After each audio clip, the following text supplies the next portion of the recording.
What's happening, YouTube? This is Clay with Clay's AC and Auto Repair and Clay Motion here in Grand Rapids, Michigan, and this is the Clay Way. If this video is helpful, please consider subscribing, clicking the notification, sharing my videos, sending me them sweet old thumbs up. If you got a question for me, hit me up on Clay's AC and Auto Repair on the Facebook Messenger. I'll be happy to answer it for my subscribers and for free if I can. Remember, don't be the next to them, be the first to you, and if anyone else can do it, I promise you, you can do it too. So I've actually got the steering column out, and I'm gonna let you know right before I get going, and I go pretty good. This was actually very, very simple. I'm gonna give you a little bit of an overview of what we've got going on here. We just basically had a couple 13mm nuts we had to take off, some bolts, some electrical connectors, and everything came out real easy, real smooth. I hope you enjoy the video. Stay tuned after I remove the steering column, and I'm gonna drop some knowledge on you, show you how, if you were unable to get a steering column from a Dodge Ram for your Dodge Ram, show you how to get one from a Dodge Dakota or a Dodge Durango, or even take a steering column from a Dodge Ram and put it in a Dodge Durango if you need to. I'm going to explain to you how the steering column works and what the differences are right after I get done removing this thing.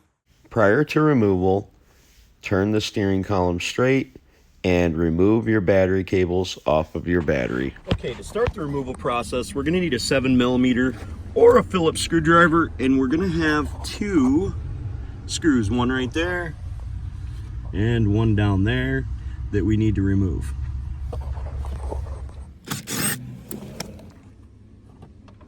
With them screws removed, it simply clicks into the top with these little pushies, and we can remove the outer kick panel. Take a 13mm and we can remove the screw that locks the steering column to the steering shaft, located right there.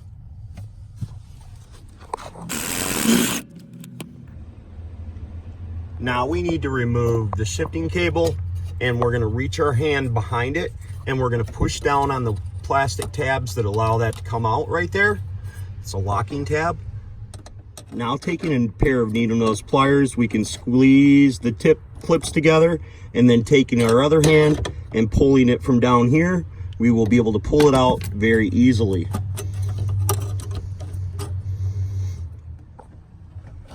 Now, pulling out on the lock clip, we're going to be able to push down on the electrical connector and release it.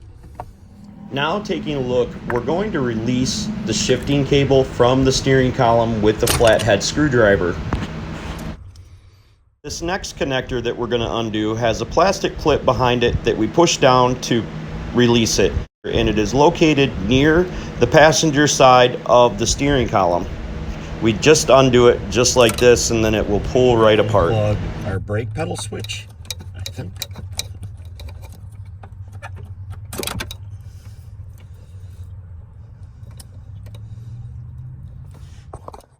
Now we're going to take a deep well 13mm socket, and we're going to use it to remove the nuts that hold down the steering column. And we're going to go right up underneath here, and we're going to find the nuts. There's one that's on the passenger side front, and then there's two, and then there's three that's on the driver's side closest to you. And then there's four. We are going to start removing the two nuts that are closest to the engine compartment first. Now, when removing these bolts, remember when you take out the last nut that the steering column is going to drop down.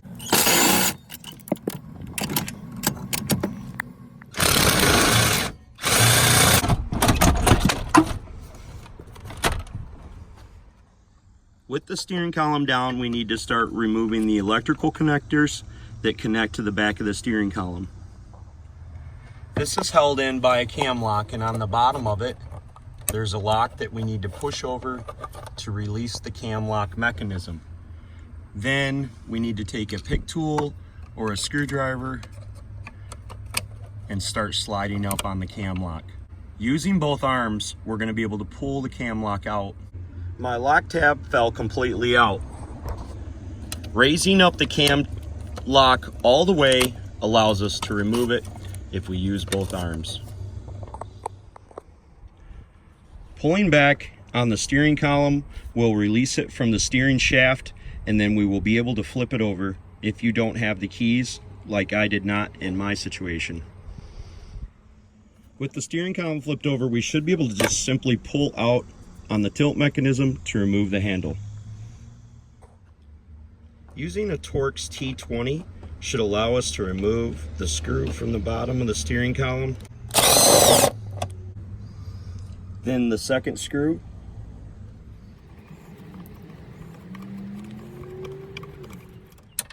And then the third. That will allow the top plate to just fall off. Then reaching our arm under and pulling out by the ignition will allow us to easily remove the cover and pull it off. On the bottom of the steering control, we have two plastic clips that need to be pushed in. Yellow indicates airbag.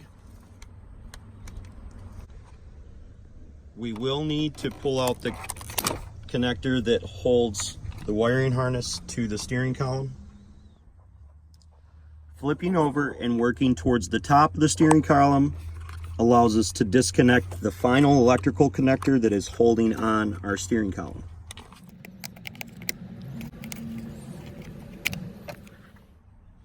With everything removed and set off to the side, we should be able to simply remove our steering column. The steering column is now removed, and that was pretty easy. Okay, so here's the steering column that I took out of my Dodge Ram.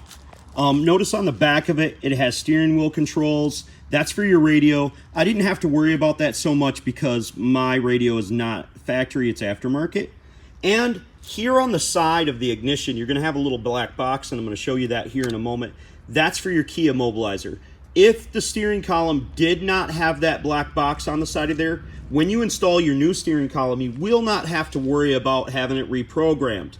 If it does have the black box, take the lock cylinder out of your old one and the black box off of the side of here and install it on your new steering column. That'll save you hundreds of dollars from going to a mechanic, or you can call a locksmith and they will come out and program that for you.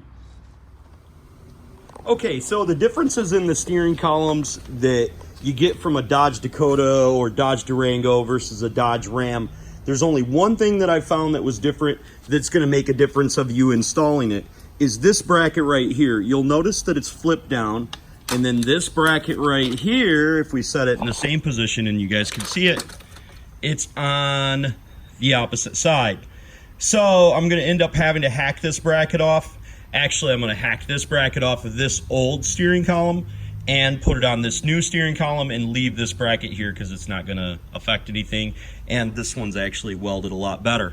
But if you notice that this bracket points down and this bracket points up, it's actually the exact same bracket. And if you were to take the switch out, you could just simply flip it around.